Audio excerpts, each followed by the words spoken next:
Welcome back to the Always Reading Book Club. It is your girl Kiki Reader, and we're going to do a standalone today. So today's review is going to be of My Grumpy Billionaire, and it's by Nadia Lee. We meet Sierra Fully Love, and she's getting her yearly, and she says that she's gone like 3 weeks, she thinks, without having a cycle. But the doctor's like, "Are you sure?" And she says, "Well, maybe it's been like 6 weeks. I don't know. I'm a regular." So the doctor said, "You know what? Let me order a pregnancy test just to be on the safe side." And she's like, "For what? You're the one that told me I couldn't get pregnant." And she said, "No, I didn't tell you that. I told you you were partially blocked, which means that it would be more difficult for you to get pregnant, but not that it was impossible." So she apparently was married to a guy named Todd, and that was a part of the reason as to why they are now divorced, because she couldn't have children. So I guess that was a problem for him. So long and behold, we do the pregnancy test, and they do a vaginal ultrasound, and old girl is pregnant. But not just pregnant with one. She's having triplets, and she is 10 weeks and 3 days. We then go back 10 weeks and 3 days so we can see how this whole thing started. So Sierra's divorced. She's divorced from Todd. Todd is a English professor at Wollstonecraft College, which I think it's in Lovedale, California, is where this is all happening. And Sierra is the CEO of an adult company called Silicone Dreams. So she inherited the company from her grandmother, and so she's CEO of that company. Todd is embarrassed of it, but he sure liked the money. So he's at her job, he's at her company, and he's trying to force her to talk to him. Keep in mind, they're already divorced. It's not like they're going through the divorce. The divorce has already happened. He's at her job screaming, saying that, I'm not going to let you go, all this type of stuff. And he's afraid more so that because she has ties with that college, her grandmother used to donate a lot of money to that college. He feels like because she has like that pull, she's going to ruin his career at that college. Well, she has no intention of doing that.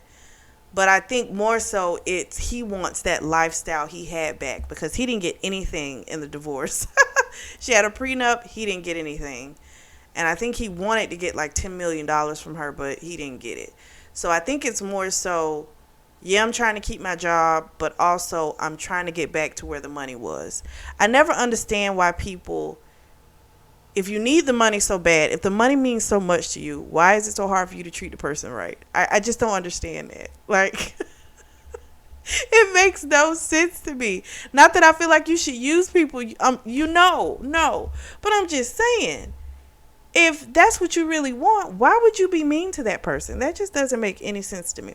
So she has two pet hamsters. One name's Bullet, the other's G-Spot. He, of course, hates them. She loves her hamsters. They're her pets. So she's bringing them to work with her. She has a red Ferrari, and one of her friends is going to watch them while, I think Heather, her assistant, is going to watch them while she's out of town. So she's going to New Orleans for an event. So then we meet Griffin Lasker. Yes, it goes back and forth between the different point of views, and I love that. So we meet Griffin Lasker. He's really smart. He's a college professor as well. He's got all kind of different awards. He's he teaches economy. He's an economist. So he's really great with numbers. So he apparently has tenure at this university. And I think he's like 34-ish. So he's doing pretty good. So he's working on this research, and he's being pulled away because his mother, she's a former supermodel, and his dad is a famous Hollywood producer whose name is Ted Lasker. His mother's name is Rachel Griffin. So his mother wants him to take her to a masquerade ball because her date basically stood her up. They're in this fight, and she likes to date dudes like 20 years younger than her. So She needs a date to this masquerade ball in New Orleans, and she wants him to come. And he kind of has to do it because if he doesn't, she'll spaz out. She's very dramatic, and he just doesn't want to deal with it. So he's like, fine, I'll just go. He has some brothers as well, because the dad had got a vasectomy, but it didn't take. And so over the course of like 4 months, he got like 7 women pregnant. So he has a bunch of brothers. They're all close, but they all don't have the greatest relationship with the father because the father's pretty much trash. And I'm not saying his mother is the best either, because she's very vain. She's very concerned about staying youthful, and everything has to be about her. If you're having a conversation, she's going to turn it and make it about her. So he goes to the party with his mother. It's a masquerade party, so you know they have these masks on. It's an incredible mansion. His mother only likes to go to exclusive events. So a guy comes up that she's been wanting to see. He's younger. And they, of course, start talking, hitting it off. And he's like, great, I can, get away from her now because now she's found a new person. So we do find out a little bit about Griffin. His last girlfriend only wanted to be close to him because of who his dad was. And he just kind of tries not to do the whole relationship thing just because it's normally someone trying to get close to him to meet his dad or his mom. That's sad. That sucks, but that's how people are. So he gets a text message from his dad saying that for his birthday this year, he wants grandkids. And he's like, I don't know what, I don't know why they're sending it to me because he hasn't been doing anything with anyone for a while. So, of course, Sierra's at this masquerade party. But she's there because she's promoting a product. It's like a chocolate lube. It tastes like actual chocolate that they have a display set up there. And so she gets invited to like all these high-end, exclusive shindigs all the time. And so she's had a couple martinis. Ellie is her, she works at the company, but she's also like her best friend. She was supposed to come with her as well, but she's stuck in St. Louis, an issue with the airline. So her display wasn't quite right. She had to fix it. She took pictures, posted them to social media. And then she gets tapped on the shoulder. And it's Todd, her ex-husband. So Todd tells her that he's the one that messed up the display because he knew that she was going to come and fix it. So he's been sitting there waiting for her. He grabs her and tells her that the divorce is bad for my career. She's like, that's not my problem. And he tells her, you were never concerned about me. You're only concerned about yourself. He's I don't know, he's clearly a user, and when people are users and manipulators, they're going to turn everything on you. And so that's what he's doing. He wants tenure at the college, but like she told him, I don't have anything I can't do anything with that. You took a non-tenure position, So he's grabbed her. She's trying to get away from him, but she can't. And then she hears someone come to her rescue, and they make the comment. Well, first of all, let me say it correctly. Todd had made the comment, no one's going to come and save you. But then she hears someone say, I think the woman said to let her go. It's our boy Griffin. She doesn't know his name. She can't see his face because he has on a black suit and a black mask, and he has black hair. So she calls him Midnight God. That's the name she starts seeing in her head about him. Todd, of course, is like, this has nothing to do with you. You need to go away. And he called him a lunk, which means like fool or whatever. I've never heard that word before, but I'm probably going to use it now. You learn something new every day. And so the dude winds up kicking Todd in the head, but it was so fast that it's like no one saw it. It's dark, but he did it so quick, but you see like blood coming from Todd's nose. So her dress kind of broke through the whole deal because Todd was, had grabbed her. So he pulled on her dress and ripped it. So she's got a boob out. She didn't even realize it. And so he says, I know it is New Orleans, but I don't know if you want to go around with just your boob out. So he offers her his coat. And she, of course, is mesmerized by this man. And just the mere fact that he was, willing to go out of his way to help her, she just appreciates it. And so she's ready to leave. He's ready to leave. So she's like, can we, leave it together? And he's like, fine. So when she tried to get up, she notices she's kind of hurt her ankle, twisted it a little bit. So he just picks her up and walks her to the Alistair Hotel, which is like a few miles, not miles, I'm sorry, a few blocks away. And the girl, of course, is just beyond. They're both staying at the Alistair, by the way. So he carries her to the hotel, and he, in his head, is calling her Purple Girl because she has purple hair, along with her mask. He takes her up to his room. He had had I don't know if it was the concierge or whoever was at the front desk clerk, have some ice brought up to his room. She's like, I can manage it by myself. But he's like, no, I'll take care of you. And she's about to melt this phrase. It's a hot phrase to hear. It really is. But it's the genuine person wanting to, like, take care of you. Clearly, who she was with didn't care about her needs, didn't care about taking care of her. So it was just super sweet to hear. So he ices her ankle, offers her a drink. He gave her like a scotch. And then she already had those other drinks coursing through her. So she's a little tipsy. But at the same time, she knows she wants this man.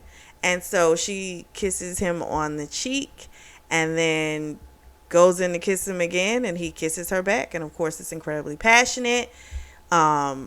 He started kissing her neck, took off her dress. He's still fully clothed. He starts kissing her belly. And it was just so erotic. And then he goes down. He starts eating her pussy. And she was like, you don't have to do that.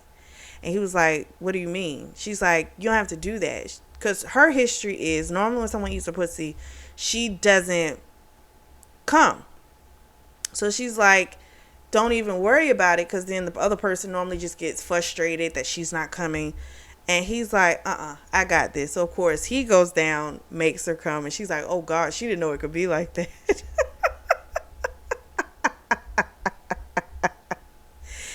And so then, of course, when he's done eating her, he slams into her.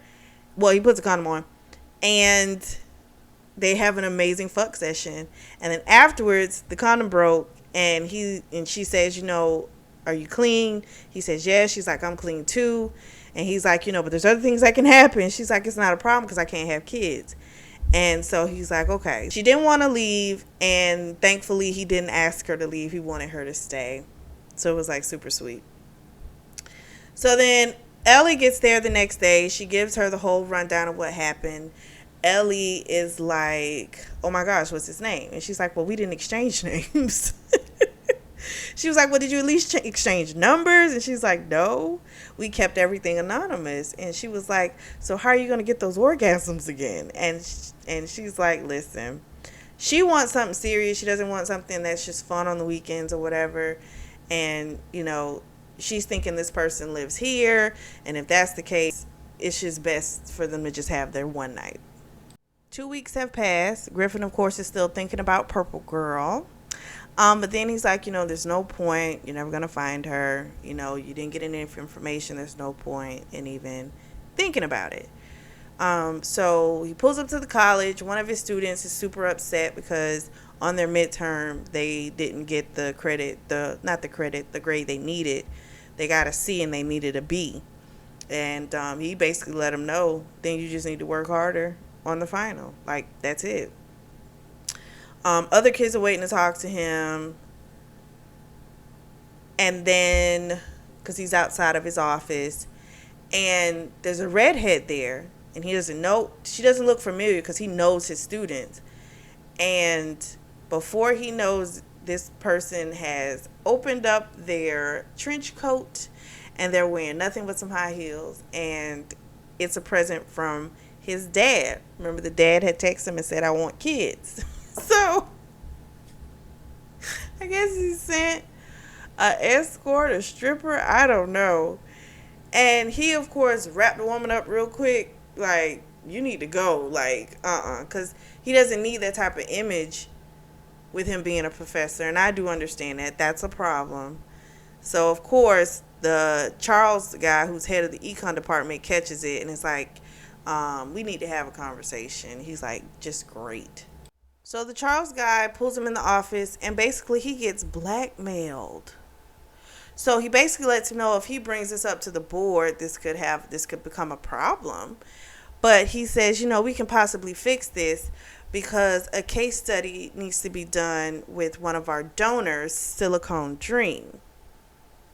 And so he, of course, is going to do it because he's not trying to mess up what he has going at the college. He's already tenured, but he just got it. So, he's not trying to mess that up. So he's like, you know what, fine, I'll do it. But then he goes back to his office. He calls Joey, who is his father's assistant, who is normally the person that sends the text messages and is the person that sent the hooker. And the Joey guy is just like, she's an aspiring actress. She's not a hooker. And he just was like, I told you your father wants a baby for wants babies for his birthday, and you don't want to help for some reason. So clearly these people are just delusional. Both his parents they live in their own world. So Sierra's going to Ted Lasker's birthday party. She knows Ted through her grandmother. They would go to different events that he would throw.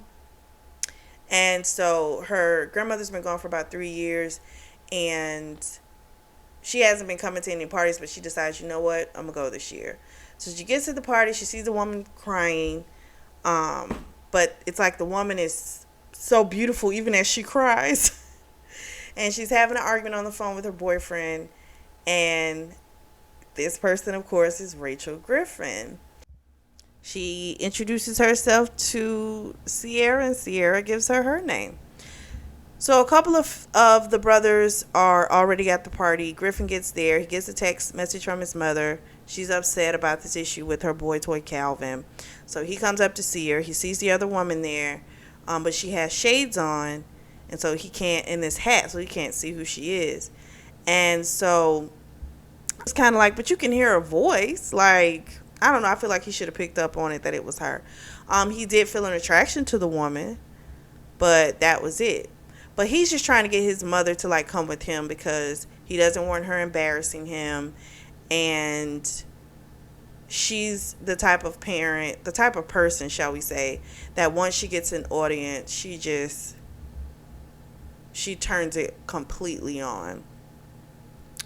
And the mother doesn't want to leave Sierra because she's getting this, attention and this sympathy. She loves this stuff, so she's trying to stay there. And Griffin's rude to Sierra and tells her, you know what, how about you go try and introduce yourself to some important people. I'll take care of her. And he leaves, walks off.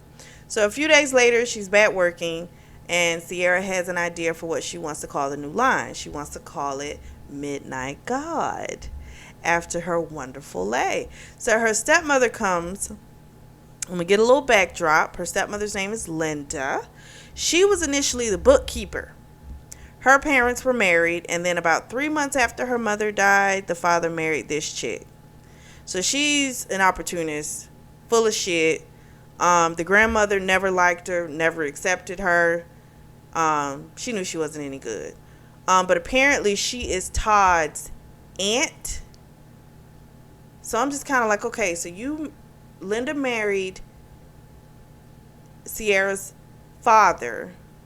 So wouldn't that make her and Todd cousins? I don't know. I know it's not blood, but I'm just saying it's just a little weird. This just feels too close. So Linda comes by to let her know that Todd, he's having a rough time and she needs to give him another chance. Just all this crap. And then she tells her, oh yeah, by the way, I set up a case study to be done here. And she's like, you can't cancel it because the class is already down in the lobby. So Griffin arrives to Silicon Dreams. He doesn't know what the business is, which his ass should have looked up. I'm just saying. So he walks in the door. He sees this massive clock. And he realizes, oh no, this is not a tech company. This is an adult toy company. And of course, he is not pissed. He's pissed about this. The kids, of course, love it. They're taking pictures. They're taking selfies. They're excited. We see Todd. Todd, of course, is like, why are you here? And Griffin's like, Charles sent me. And so we find out Todd just lies. So Linda was like, no, it's supposed to be for the poetry class, which is what she thinks Todd, I guess, teaches. And Griffin says, there's no poetry class at Wollstonecraft. And she's like, oh gosh. So then Sierra comes down and she asks him, well, what are you teaching? He says economics. And she's like, okay. She was like, well, you know what? It'll be you. You'll do it. And he's upset because he's like, my time has been wasted. You were late coming down. So she pulled her wallet out and she gave him some 20s. She said, is that enough to cover it? I said, get him, girl.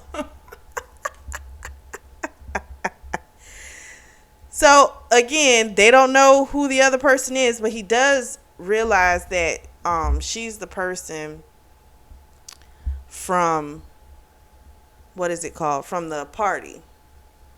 But he just doesn't say anything. So he, of course, is furious, but he doesn't say anything. Sierra states, she wants the econ students to do the data and help with the new products.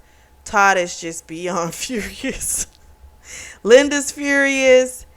She's talking about, I'm your mother. And, Sierra's like, no, you're my stepmother. And then she says, when's my birthday? Of course, the heifer couldn't say it.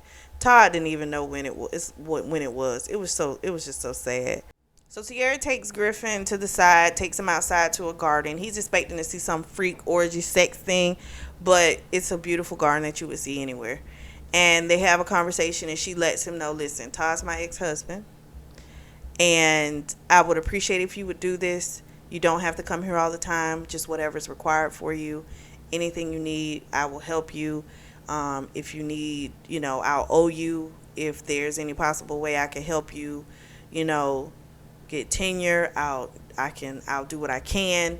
And Todd hears this, comes running in screaming, you're going to offer him tenure and you won't even help me. And Griffin was just like, you just need to leave, because it was embarrassing. And he started saying stuff about her, saying that she was frigid in bed, Todd did. And Griffin says, from my experience, if a woman's like that, normally it's because of who she's with. They don't know what they're doing. So Todd looks like he's about to bust a gasket. He's like, you're cheating on me. And when we're trying to reconcile, I'm like, oh, he's delusional. Because there's no reconciliation. She's not trying to reconcile with you. You're trying to win her back. And it's clearly he's upset he's lost the access to the power and the money. And that's it. He could care less. Then they noticed, because his scars looked really rough, like bad. But then as he was sweating, it started melting. So they realized he done tried to make himself look worse than what it really was for sympathy. I say this man is absolutely crazy. He goes to dinner with his brothers and a video has surfaced of the incident that happened today in the garden. And so because him and Sierra are like close to each other, now everyone's saying, oh, that's your girlfriend. So he doesn't know how they're going to proceed with this. So next morning, Sierra wakes up. She gets a call from her dad. They don't have a good relationship. Like, she sends him gifts for Christmas, for his birthday. He doesn't send thank yous. He doesn't send anything to her. Like, he literally could care less about her. Super sad. And the dad's actually calling her to try and scold her about Todd. And it's like, you don't have to be so cruel to him. He's still family. And she's like, no, that's your family, not mine. And she hangs up. She gets to work. Everyone's super happy for her because they're like, oh my gosh, girl, you done stepped it up a notch. Because Todd is like poofy now. He used to keep himself together, but like once they got married, he just let himself go. So he's no prize anyway. And now you have this like tall, fine, juicy man. It's like they're like, girl, you have upgraded. How you gonna look like shit and treat somebody like shit? I'm just saying. So they're all happy for her. She talks about the well, no, her and Ellie are having a conversation, and Ellie's like, I thought you were still stuck on the Midnight God. And she's like, nothing's happening. Like, basically, she's trying to figure out how they're going to deal with it. She needs to talk to Griffin to see how he wants to handle it. So Griffin goes to school. There's a lot of talk. But apparently Chuck, who's over the English department, ripped Todd a new one. And apparently it's been a long time coming because everyone was so happy that this happened. So all this time he's been running around like he owned the place, and he doesn't have that link, that access to power. So now they can get him. The head of the econ department, Charles, comes by his office and basically wants to try and use his relationship with Sierra to try and get him, try and get her to fund the research center, because he's trying to compete with the school that I think is called the Orville, which I love because that's a whole show that I love. I don't know if there's a real school called that, but he's trying to compete with like his little nemesis. And so he wants his state-of-the-art research center. And so he basically lets him know, I'm not finna like use the woman to try and get no money from her or nothing like that. Griffin gets a call from Sierra, basically, how do you want to handle this? So they decide he's going to come to her place after work. So Sierra goes home, and before Griffin gets there, she gets the doorbell rung by a drunk Todd. So he done had a whole ass Uber driver drive him over there and drop him off. And she's like, he doesn't live here, And the driver's like, I don't have time for this. And he leaves. And so Todd's all like, I don't have my respect anymore. Everything's gone. Everyone knows about the divorce now. No one respects me, And he starts trying to hit her. Like, he balls up his fist to try and fight her. And she's like ducking and diving behind a tree so he won't like hit her. And he winds up hitting the tree and knocks himself out. And so she texts Linda, you need to come and get your nephew. He's drunk as a skunk, or I'm calling the police because he's trespassing. Well, then Griffin pulls up, sees all this, and then not too long after, Linda pulls up. Well, let me say this correctly. Griffin pulled up, like right after everything, like right when he ran into the tree. And then Linda pulls up eventually. Linda's trying to get Todd in the car, and it's all like, can't you give me some help? And she's like, nope, you can take the trash out by yourself. So Sierra and Griffin go inside. They're having a conversation. And then Griffin blurts out, well, maybe I need to stay here for a few weeks. But once he said it, he didn't want to take it back, And at first she was like, no, I don't think that's necessary. But then he's like, just think about it. If he did that when he was drunk, what he's going to do when he's not drunk, Linda can't keep him under control. So what do you think, is going to happen? And so she caves in and she decides, okay, great. We'll do that. No problem. So he's going to go get some things and then move in. So he comes back. He's smelling apples. It makes him horny because the apples make him think about her. And it's so abundant in the house. And he's like, oh my gosh, how am I supposed to handle this? But he tells her it smells funky. And she's like, funky? So she opens the windows and stuff like that, but it has nothing to do with that. So before he goes to sleep, he winds up having to like jack off thinking about her. Comes like a fire hydrant. She's doing the same thing in her room, and she winds up saying his name kind of loud. And the next morning, she doesn't see him, but he comes in from the basement because there's a treadmill down there. And so he went and did that instead of going to run. And she has like this brunch appointment. No, he has a brunch appointment. And he's like, but I can cancel. And she's like, no, no, no, no, no. I got plans with my best friend Ellie. She doesn't, but she doesn't want him to have to cancel his plans. So Ellie comes over. They have this conversation about how, she likes Griffin and it's scaring her. Um, and at the same time, she does feel like he judges her, but it's not like Todd. But she still feels like he's kind of judging her. But Ellie's like, allow yourself to like the dude. It's okay to like a person. And so Griffin goes to brunch with his brothers.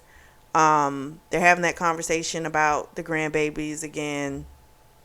And then he starts thinking about what happened with Linda not knowing Sierra's date, birth date, and was probably like, the father doesn't know anyway. So he's going to try and find out her birth date and try and do something special for her if it's within this time frame that he's going to be staying with her. So Sierra has been leaving before 7 a.m. and not coming in until after 9 p.m. So he knows that she's avoiding him and he can't figure out why, and it's pissing him off. So he goes to work. It's almost time for his office hours to be closed. Todd comes in pissed off and it's like, I know you guys aren't really in a relationship. What she really wants is a family, and she wants to have children, but she can't because she's infertile. And all you can think of is like, why did she ever think this was an okay person? And I know people can give you a perception of themselves and change, but he is absolutely awful and pathetic. Like, he's going to who he feels is the competition and thinking saying that is going to make him not want to talk to her. Even if he doesn't talk to her, she still doesn't want to talk to you. That's the important thing. He asked Todd what her birthday was. He gave her the wrong date. After that, he went to Charles's office, and Charles is going to throw a little shindig, and he wants Griffin to invite Sierra, and he actually knows her actual birthday, and it's actually coming up in a few weeks. And so now Griffin's going to try and plan something really special for her. So Sierra's home today. She didn't stay late. She's heating up some lasagna, and he walks in, hears her singing Axelrod. Girl can't sing worth a lick, but she is having the time of her life singing. They have a conversation about work and stuff, and she does admit that she has been avoiding him. And she's like, and I shouldn't do that, and I'm sorry, you're doing this to help me out. I will be a better fake girlfriend. And then they start talking about her new line and about his work and how he wants to do really good in his field, but it's not like he loves what he does. Sierra's at lunch. She gets a message.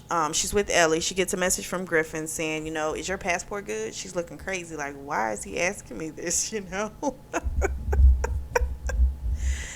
And then Todd brings his ass into the deli where they're having lunch, causes a scene. Oh, he's just so horrible. And he says he came to apologize, but then he immediately turns it on her and says, you should apologize to me. And then they go into this thing about her birthday and how, he bought her a pizza for her birthday because she likes pizza. And he's like, why are you always condemning me, for buying you something that you like? You're always so distant and all this type of stuff. So he just completely turned it on her. He's crazy. And she realizes she needs to get a restraining order and probably a big ass dog too. So she comes home to Griffin. He's like, how fast can you pack? She's like, pack for what? He's like, well, I got you 3 days off, and basically we can be back on Monday. And he's like, we're going to Tokyo. She is so excited. She's like, oh my gosh, she always wanted to go to Tokyo. She wanted to go for a honeymoon, but Todd was like, he wanted to go to England. It was his dream. And of course, with somebody like that, it's always about that person. What you want will never matter. She goes and packs. They have great conversation in the car. They're going first class. She's never done first class before. She sends Ellie pictures. She's just so happy because it's like on her bucket list. So on the way there, she gives him a kiss on the cheek, and she You know, that's it. Nothing else happens. She can see fire in his eyes, but he's not moving. She wants to kiss him, but she's like, I don't want to do it. And then, like, he, says no. You know what I mean? So she doesn't. He sets up for them to have massages when they get to Tokyo. Room service, just absolutely great. First class service.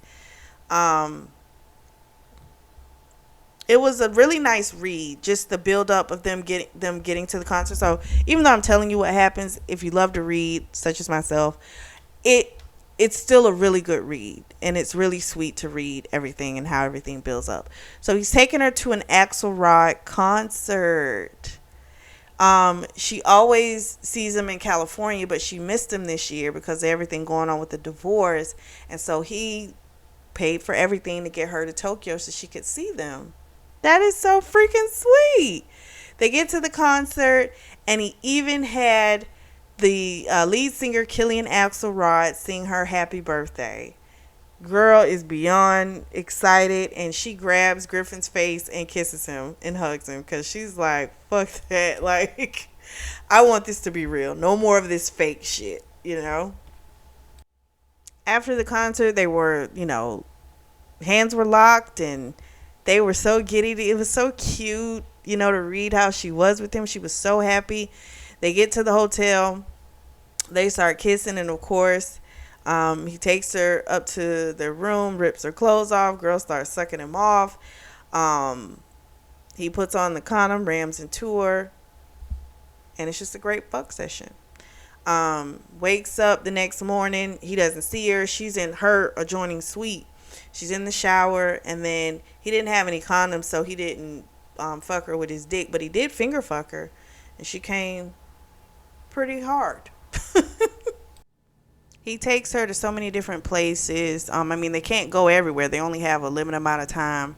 But she buys a bunch of souvenirs for her friends and her co-workers. They go to, I forget the name of the place they went to and had dinner. And she wanted to, like, pay for dinner, but he had already prepaid for everything. And, of course, she's thinking, like, how is he affording this? Like, he's a professor, But it's just like, this is not the last person. She's used to having to pay for everything. It's like, this is not that type of a situation. People forever trying to count people's pockets. You don't know what anybody can invest in anything. You know what I'm saying? And just because a person works a regular job doesn't mean, like, oh, they don't have no money and they can't do nothing and they can't splurge and they can't do shit. Doesn't mean that, So it's like, girl, just enjoy yourself. Don't worry about it. Enjoy it. So they go on the way back to the hotel. He sees his mother sitting in the lobby, but he doesn't want Sierra to see her. So he sends Sierra up and just tell her, I gotta take care of something real quick. He comes right down, talks to the mother. The mother is the one that got him the tickets, and she was at the concert as well. And she was like, I could have gotten you backstage passes too, but he was like, we don't need it. We're good. So Sierra was upstairs, and she's just kind of like, he's taking so long. So she goes downstairs and sees him and realizes, oh, wait a minute. This is him. Like, this is his mother. This is the rude guy from Ted Lasker's party.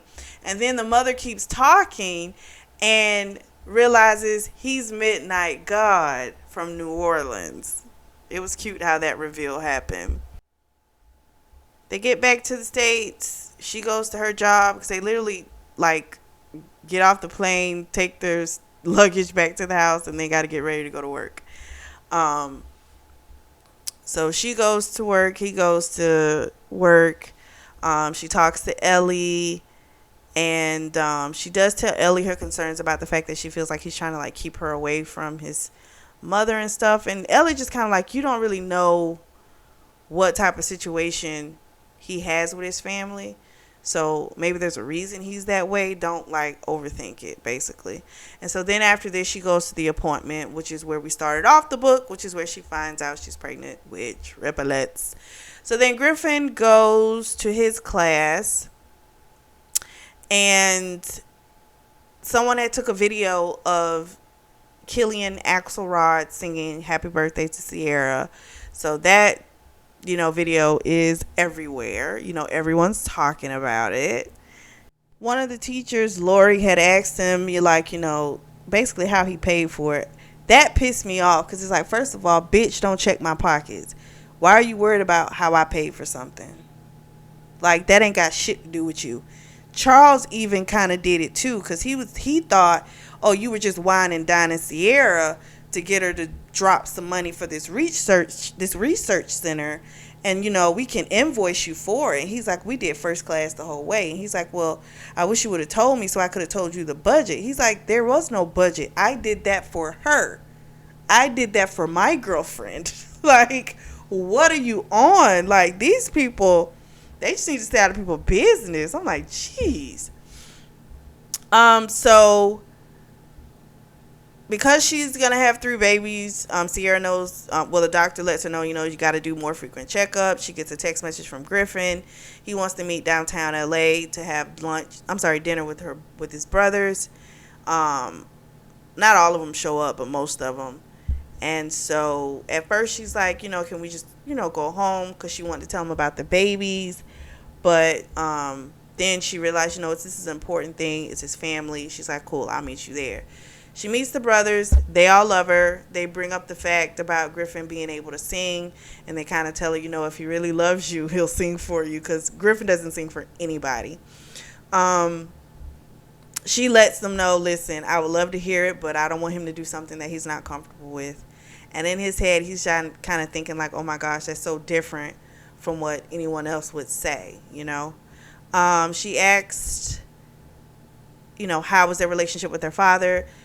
No one really has anything kind to say. They don't really like him, It's just, it is what it is. That's the relationship. And they asked her about her father, and she says, she doesn't really have one. He doesn't want her, And Griffin kind of leans over to her and says, you don't have to worry because you have me. I thought that was really sweet. They get home. She tells him about the babies, and he, of course, is shocked, but he says, I'll, do whatever is needed, I'll be there. But he doesn't. We'll have the babies. We'll be a family. And that was the verbiage that she was looking for.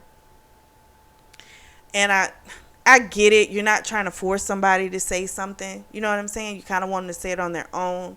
But Griffin is, very logical. And so his brain breaks stuff down in a very different way. So he responded the way I would think he would. But it wasn't what she necessarily wanted to hear, and it kind of bummed her out. She goes to work the next day, and she has lunch with Ellie. She tells her about Griffin's response with the babies and everything, and she's kind of worried that he's just going to be there out of obligation. Ellie understands where she's coming from, but at the same time, she says you need to give him a little time. He's a smart guy. He'll figure it out. She gets an email from Charles, the head of the econ department, inviting her to the soiree. I can't talk today. And she kind of wonders why Griffin didn't. She texts him about it. And he says, I just didn't want to bother you about it because if you didn't want to go, I didn't want you to feel like you were forced to go. And he just wants to hit you up for money for the research center. And she's like, it's cool. I've been hit up for money before. It's not a problem. So she's going to go to the event. A scandal has broken out with his mother and her other lover, Fabio. Apparently, they had a public spat in Milan. He was accusing her of cheating with someone in Tokyo because they had a photo of her with Griffin, but you couldn't see his face because people don't know that that's her son, right? Like, they don't know that's his son, her son, and that Ted Lasker's his dad. And that's how he likes to keep it. So he's a little pissed about this. Griffin comes, and Sierra looks like really, really flustered when he gets home. And he's trying to figure out, like, what's wrong with her. Kind of find out she is testing out new toys. So she's got these, I guess, this bra that has these things in it to make her nipples really sensitive. and there's this vibrator attached. It's all kind of stuff going on. So of course, you know, they have an amazing fuck session. The kids come to do their analysis, their final analysis. She gives them all A's, even though it's not going to be up to her. It's up to Griffin. They go to the college, the little soiree that Charles set up. All hell breaks loose because someone has done an expose saying that Griffin Lasker is the love child of Ted Lasker and Rachel Griffin. And then they also tell them about the fact that he's the inspiration for his girlfriend's new line called Midnight God. So he's completely mortified, and so is Sierra. So Griffin gets a text message from his father. He's proud about this. And it's crazy because he's never been proud of anything, but he's proud about this. It's absolutely funny. And sad. It's sad. So they leave from the party. And it was Lori, one of the teachers, that like said it out loud, which didn't make sense to me because why would you scream that information out loud? I'm just saying. So they leave. He's super pissed. He drops her off in front of the house. He said some really cold things to her. It was awful. And she goes home. She's incredibly sad. She's crying. She sees all this stuff. It's heartbreaking. Next morning, Griffin's got a flood of text messages from his brothers, missed calls. He texts him back. He's like, I'm alive. I just went to sleep. His mother calls. And she just basically is like, I don't know why you're so upset. You know, she just cannot process why he's so pissed off. But the mother is kind of, you know, self-involved. So I would expect her to have that response. So then Sierra goes to work. Todd's ass is in the parking lot. He's trying to get her to talk to the administration for them to renew his contract. Otherwise, he's going to have to move to either Boston or Florida. And she says, well, good luck. And he's like, if I move away, we can't work on us. Again, he's fucking delusional. She's like, there is no us to work on. You should have tried to work on us a year ago. You didn't want to do it. He's like, well, I needed more time. She's like, well, now you got plenty of time, but we're not married anymore. We're not going to be together. That's that. Like, let this shit go. He goes to class. Everyone's kind of avoiding him because he looks scary as fuck. And he's upset because he feels like no one no longer respects him. But I feel like that's in his head. It's not that they're saying that. It's just that's how he sees it. Charles, the head of the department, comes by, wanted to apologize to Sierra. And he was like, well, if you want to apologize to her, you let her know because we broke up. Charles leaves. Sierra talks with Ellie. Ellie's been out of town visiting her family in St. Louis. And so when she told her what happened, Ellie was pissed. She's ready to fight. So she decides, what's her name? Sierra decides she's going to like give him his stuff back. And she'll take it to his office. And that way they all have to have a conversation. Griffin's brothers come by his office to talk to him. They bring pizza and beer, try and cheer him up a little bit. Sierra brings the box by his office, but he's not there. The note that said no office hours is on the floor. Lori comes up. She's the one that had spilled all those damn beans at the party. She was like, she never meant to like do it like that. It's just that she had never met a celebrity before. And so she was just really excited. And the fact that sex line is being, you know, named after him is so hot because all the women here have crushes on him and they know they can never get next to him. Like, so they don't think bad of him. That's all in his head. So then Lori convinces her to give her the box. And so she does. Griffin comes back to his office. Lori gives him the box. He's short and nasty with her. And he feels like, oh, she's giving me the box. That means, you know, we're fucking done. Sierra reads the newspaper and it says that one of his brothers, Emmett, got married. The father, Ted Lasker, didn't come. And she was looking to see if there was a mention of Griffin anywhere, but there wasn't. She was still pissed about his response because he basically sent her a thing saying, you know, if there's anything else, just throw it away. Griffin gets a call from Emmett. He received a gift from Sierra. So Sierra decided to play a little game. She sent the Midnight God to Griffin and his new wife. And Emmett and the wife love it, and Griffin's pissed. Like, really? That's what she did? And they're trying to get him to see, like, this is not as bad as you're making it out to be. It's really not. You know, she did not do anything worth you doing this to her. You know, she named a line after you. It's not that horrible, you know. And so then his mom calls, and he has a conversation with her, and she basically lets him know the same thing. Like, that woman loves you. She's a good woman. She's a really good person. Like, stop bucking stuff up because you're overthinking. Griffin shows up at Silicone Dreams, and she comes downstairs to see him, and he starts singing Elvis's I Can't Help But Fall in Love with You, and he has a beautiful voice. That was the song that her grandmother and her grandfather had danced to on their wedding, and so of course she forgives him, gives him a hug and a kiss. They go to the deli. They're eating. When they're done, Todd comes in flailing, saying, you don't know who he really is. He disposes of people. He treats people like trash. And Griffin says, that's what you're supposed to do with trash. And then he yells out that she's infertile. I'm like, just so disgusting and just horrible. And she says, oh, I'm not infertile. She was like, I'm pregnant. And Griffin says, you were the one shooting blanks. He said, because she's having my triplets. Todd runs out of there. Griffin says, meet me at my place, after work. So he texts his address to her. She comes over after work. She gets there, and there's nothing but daisies there. That's her favorite flower. He paid attention when they were in Tokyo and how she always stared at daisies. And so, of course, he asked her to marry him. Big ring, beautiful proposal. She says yes. They talk about the fact about having a prenup. She says, I kind of have to have one. It's like one of the stipulations of me taking over my grandmother's company. And he says, that's fine. He's like, it's probably it might come up anyway because I'm kind of worth $1 billion.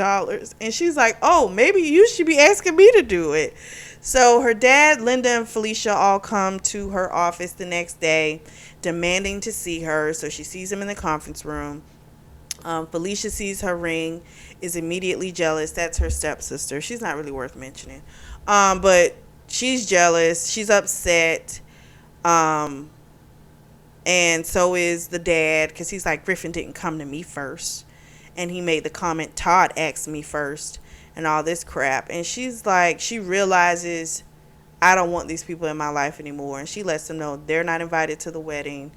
They're out of her life. And I was happy for her. Sometimes you got to understand certain people just aren't good for you. Doesn't matter how close you feel to them, even if they're family, even if they're supposed to be a great friend.